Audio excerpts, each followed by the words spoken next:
Asisten dokter ditemukan sudah tak bernyawa dihabisi seseorang. Sempat ada yang menemukan hingga dilaporkan kepada pihak kepolisian dan akhirnya keluarga pun kaget tak menyangka semua terjadi. Kejadian ini terjadi di Cisauk, Tangerang. Ada jasad yang ditemukan terbakar di lahan kosong milik warga. Saat warga menemukannya akhirnya melaporkan kepada pihak yang berwajib dan tak lama pihak kepolisian pun datang ke TKP. Evakuasi jasad korban yang sudah nampak tak bisa dikenali dibawa ke rumah sakit untuk dilakukan otopsi. Di dekat korban sendiri ternyata ada KTP bernama Muhammad Amin asal Jawa Tengah.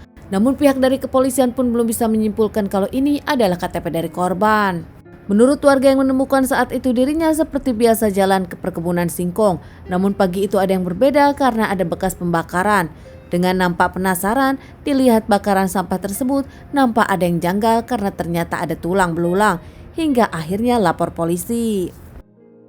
Masalah ini pun jadi viral di sosial media dan di lingkungannya, membuat seorang lelaki bernama Ajis panik karena ternyata anaknya sudah beberapa hari hilang, sudah lapor polisi bahkan tak ada kabar dari sang anak Siti Zahra. Ajis sendiri bahkan sempat melaporkan kehilangan Siti Zahra ke kantor polisi dan disuruh ke rumah sakit. Namun saat itu melihat kondisi korban sudah tak bisa dikenali. Saat melihat potongan baju terakhir, Ajis yakin kalau itu adalah baju anaknya Siti Zahra, namun tetap harus dilakukan DNA. Menurut Ajis, Siti Zahra nggak pulang usai kerja saat itu. Ajis pun panik hingga akhirnya menunggu, tak mau mengira-ngira mencari keberadaan Siti Zahra, namun tak ada yang tahu. Siti Zahra sendiri bekerja di salah satu dokter, dirinya bekerja sebagai asisten dokter, bekerja dari sore hingga malam, tak seperti biasanya Siti Zahra selalu mengabari. Usai dilakukan tes DNA ternyata benar jasad tersebut adalah anak dari Aziz Siti Zahra, hingga akhirnya pihak kepolisian pun interogasi Ajis dan juga interogasi majikan dokter yang mempekerjakan Siti Zahra. Menurut dokter yang mempekerjakan Siti Zahra, dirinya melihat saat Zahra dijemput seorang laki-laki. Setiap pulang nampaknya Zahra dijemput dengan lelaki yang sama. Dari situ ayah Siti Zahra yakin kalau lelaki yang menyebutnya adalah pacar Siti Zahra yang baru saja putus dengan dirinya. Mendengar keterangan dari pihak keluarga dan juga dokter Heni atasan dari Siti Zahra, akhirnya pihak dari kepolisian pun melakukan pengejaran kepada pacar dari Siti Zahra sendiri.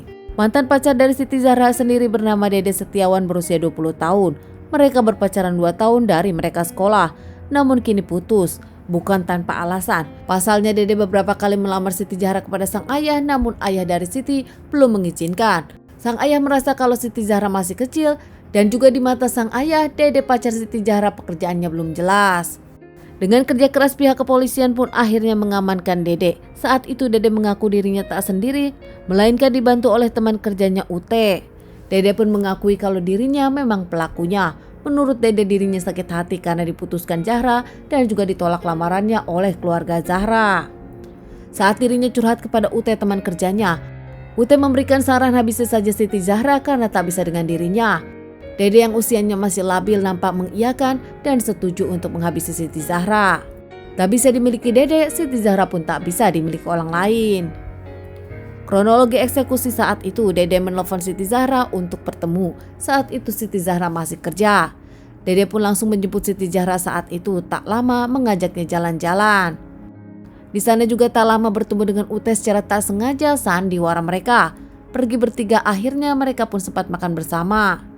Jalan-jalan lagi ke tempat sepi tanpa Siti Zahra tahu. Keduanya sudah merencanakan hal yang jahat kepada Siti Zahra. Saat di tempat yang sepi nampaknya langsung saja Dede dengan UT menghabisi Siti Zahra dengan cara menikam. Bahkan setelah Siti Zahra tak bernyawa, langsung disiram bensin dan dibakar di perkebunan tersebut.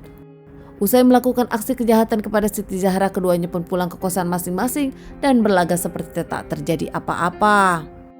Dede dan UT sendiri diamankan dan menjalani beberapa kali persidangan, mendapatkan vonis Dede 20 tahun penjara, sementara UT 15 tahun penjara. Keluarga dari Siti Zahra pun tak mengira nampaknya Dede berbuat seperti ini. Punya alasan tersendiri kenapa menolak lamaran. Keluarga Siti Zahra merasa Zahra masih kecil dan pekerjaannya masih belum labil. Teman-teman, sekian dulu bahasan kasus yang aku bawakan kali ini. Semoga ini bisa dijadikan pelajaran untuk kita semua dan ditunggu bahasan kasus-kasus selanjutnya.